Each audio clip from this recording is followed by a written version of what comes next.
Jasno je, da nas čaka zelo zahtevna tekma proti Domžalam.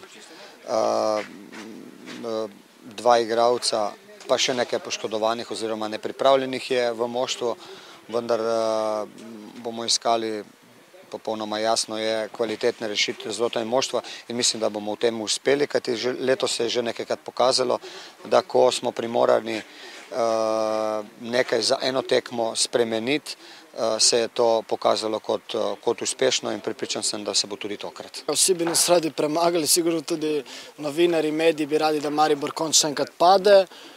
Bomo videli, mi smo poskušali, da to se ne bo zgodilo v soboto. Imamo tudi širok fond igralcev, kateri manjka zaradi poškodb, ampak vsaki pride, vsak da maksimum, vsak si želi igrati. Tako delamo tudi na trening fenomenalno, tako da mislim, da vsaki bo zapolnil te dve odsotnosti, da bo odigral dobro. Domžale je trenutno še edina ekipa, vendar vse ekipe so tukaj, vendar mi trenutno zelo dobro stojimo na igrišču in to bomo tudi pokazali proti Domžalam in upajmo na 3 pike.